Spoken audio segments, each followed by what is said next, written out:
Okay, so have you ever really stopped to think about how deep the rabbit hole might go? With modern surveillance, covert Mm-hmm. stuff. What if, just what if, some claims suggest a reality that's, well, a lot more complex, maybe even unsettling than what we usually consider? It's a big question, isn't it? It really is, and that's exactly where we're heading today.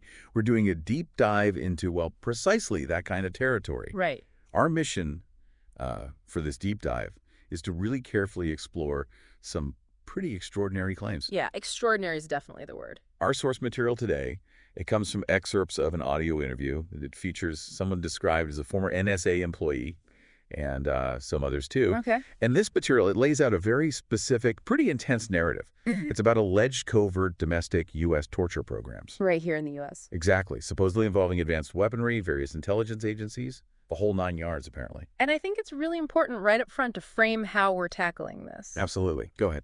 Our goal here, it's not to say, yes, this is true, or no, this is false. We're not endorsing, we're not refuting. Hmm. Instead, think of us as guides. We're here to pull out the core claims, the specific story being told within these sources. Just laying out what the material alleges. Precisely. We want to give you a clear, concise understanding of what these sources are actually saying. It's kind of a shortcut to getting informed about these, frankly, pretty startling claims. Okay, so let's dive in. Where does this narrative actually start, the foundation, the big allegation from the source material? It talks about what they call the most horrendous domestic U.S. torture programs. Yeah, and it's not presented as some minor thing, is it? Not isolated incidents. No, not at all. According to this material, these operations are supposedly run by a wide-ranging mechanism of the intelligence agencies. They name names, too. They do, specifically mentioning the NSA, CIA, DHS, DIA, and DARPA, all allegedly in, what's the word they used, collusion with the military. That's the one. The interview clips, they're quite explicit about it. They characterize these alleged programs as, quote, covert U.S. military intel mutilation programs. Mutilation programs. Strong language. Very. Operating, they say, under classified labels and under cover of surveillance. And it's important, they seem to stress this, that this isn't your standard surveillance, right? Not like phone tapping or wiretapping that we might think of. Exactly. The material goes into detail about a sophisticated tech component, specifically claiming the use of EMF weapons. Which they seem to mean directed energy electromagnetic frequencies. That's the implication, yes. Also neuroweapons, which are described as, designed to affect the nervous system, Okay. and radiation weaponry, suggesting, again, specific kinds of directed energy. So a whole arsenal of advanced non-conventional weapons, allegedly. That's the picture painted. And the purpose. Yeah. What do these sources claim is the ultimate goal behind these alleged programs? Well, the material suggests they're aimed at something termed, quite chillingly, pacification of the homeland. Pacification of the homeland. Wow. And what's really striking, you mentioned this earlier, is that the sources explicitly link that term, homeland, directly back to its origins in Nazi Germany. They do. It's not just presented as a linguistic coincidence. It seems to imply a deep historical cynicism they're attributing to these alleged operations. So it's a deliberate echo, according to them. That's how it comes across in the material. And if you look at the bigger picture they're presenting, the sources really make a point of differentiating these activities from, quote, normal intelligence or surveillance. Right. They're saying it's something else entirely. Yeah.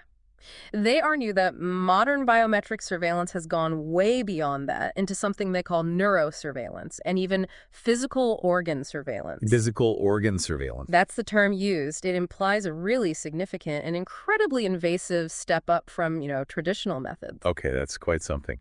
So if these operations are supposedly so widespread and sophisticated, how are they actually carried out, according to the sources? Like through what channels? The material points to channels like local police departments. Local police involved in this. That's the claim. Also fusion centers, those intelligence sharing hubs. Right, that link local, state, and federal agencies. Exactly. And the Department of Homeland Security, DHS, is also named.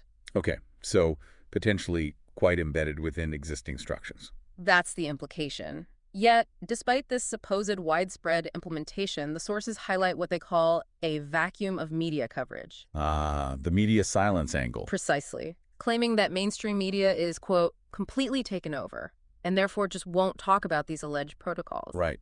unwilling or unable in their view. That seems to be the contention, yes. Which naturally brings us to, well, who?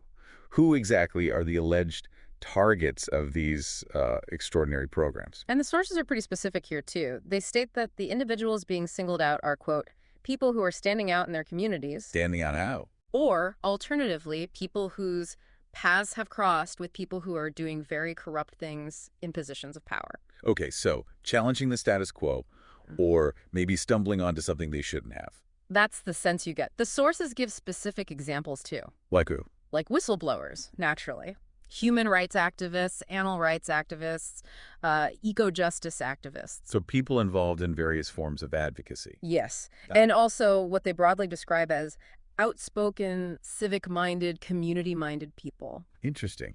The implication seems to be that these are people seen as disruptive, maybe, Hmm. or potentially challenging to, establish power. That certainly seems to be the underlying theme presented in the source material. But then the narrative really expands, doesn't it? The sources talk about something called a global Phoenix program. Yeah, this is where the scope just explodes outwards. They claim this, quote, exact same protocol and exact same format is being used worldwide Worldwide, on all UN countries. That's the claim. all UN countries.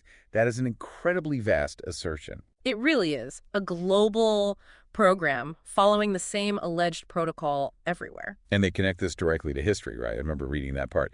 They present it as a, quote, follow-on from the death camp program in the Second World War. Specifically naming Germany and Poland. Yes. And then they draw a line through the CIA's historical Phoenix program, the one used abroad. Correct. So according to the material, it's presented as this direct and frankly chilling lineage.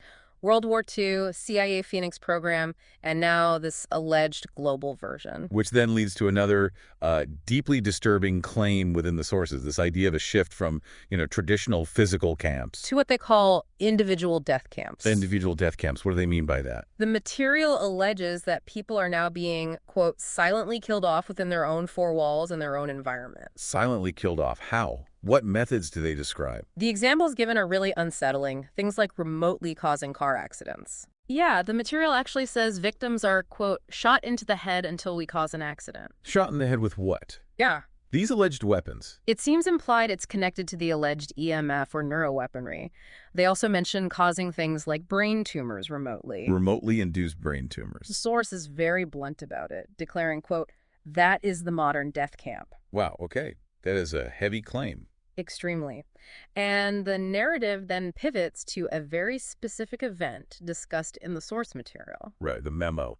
Exactly. The interview describes a memorandum that was supposedly submitted directly to President Trump when he was in office. And what did this memo say? According to the source, it directly informed him about, quote, death camps going on in America, using that exact language. Directly to the president.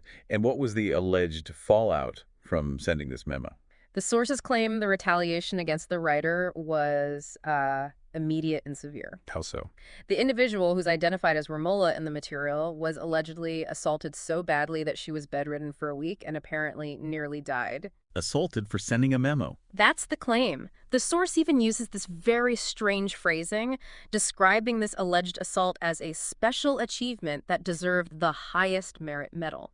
Almost like boasting from the perspective of the supposed perpetrators. That's bizarre. Yeah. And disturbing. It is. And the material then urges you to keep sending that memo out, or at least the information that was in it, a clear call to action. Okay, so that brings us back then to the alleged tools of these programs, the weaponry, and some really specific claims about a corporation. Yeah, the material circles back to the weapons in more detail. It asserts that, quote, electromagnetic weapons are most undoubtedly and indubitably being used on us. Strong certainty there. Very. And also that neuroweapons are being used not just on us, they're being used on whole populations to different degrees. Whole populations, that broadens it even further. It does. They even specifically name something called synthetic telepathy, Synthetic telepathy. described as a military neural weapon. Okay, but then the claims take a really sharp turn towards one specific company, right? Yes. This is where Lockheed Martin comes into the picture, the aerospace and defense giant. What's the allegation? The material alleges that Lockheed Martin has a department they call intelligence systems, which the sources then reinterpret as meaning neural systems, Why? and that this department employs neuroscientists specifically to develop, quote, brain weapons. Brain weapons. Developed by Lockheed Martin neuroscientists, according to this source. That's the claim. And what's presented as really, truly astonishing in the source material Go on. is the contention that these supposed brain weapons are being tested non-consensually Tested on whom? on a specific list of people, Yeah. writers, activists, whistleblowers, journalists, and human rights advocates worldwide. Non-consensual testing of brain weapons on activists and journalists worldwide, allegedly by Lockheed Martin. That's quite an accusation. It's huge, and if that wasn't, explosive enough, There's more. the sources relay information attributed to a detective. This detective, they say, turned up the fact that Lockheed Martin has organized stalking harassment networks in 47 states. Stalking networks, organized by Lockheed Martin in 47 states. Out of the 50, yes. This is presented in the material as a genuine bombshell disclosure. Wow. Okay. Do they name anyone involved? They do. They go further, identifying the alleged head of this supposed department or operation as a William Patrick Cox. William Patrick Cox. And the material also mentions finding William Patrick Cox home business franchise entities registered in some states. Home business franchises. What are they supposed to be? Described as undefined operations, the sources then pose the rhetorical question, I wonder what they do, clearly implying some kind of veiled, nefarious purpose. Okay, so linking this individual and these vaguely described businesses back to the alleged Lockheed operation. That's the connection being drawn in the source material. And finally, the sources attach a very loaded label to all of this. Which has? They explicitly call this alleged structure the Nazi network. The Nazi network. Directly using that term. Directly. And then in another clear call to action, they encourage you, to investigate these companies yourselves. Look them up via state company registers, they say, to, quote, start digging dirt up on them. Right. Encouraging independent investigation based on these claims. Exactly. Wow, we have definitely covered a lot of ground today just navigating through these really, truly extraordinary allegations. It's been quite a journey through the source material. Yeah.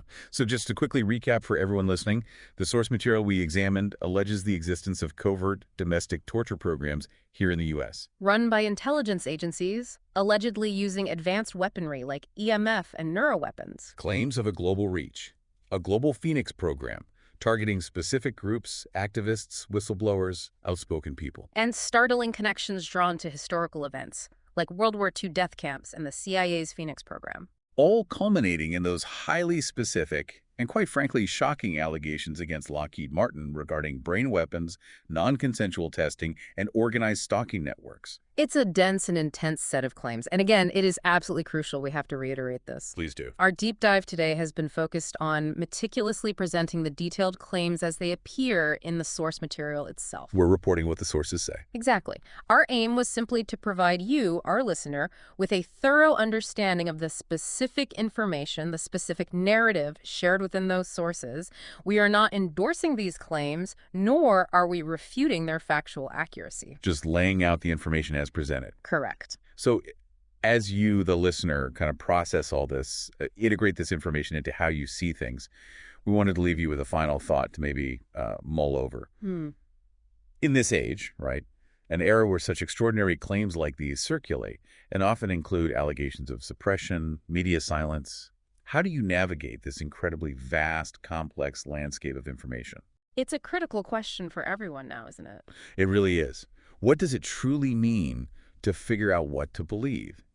And maybe more importantly, what does it take to be genuinely well-informed when faced with narratives like this? Yeah. We just encourage you to continue to critically engage. Engage with all the information you encounter. Think it through for yourself, which in a way builds on the source's own call for awareness and investigation.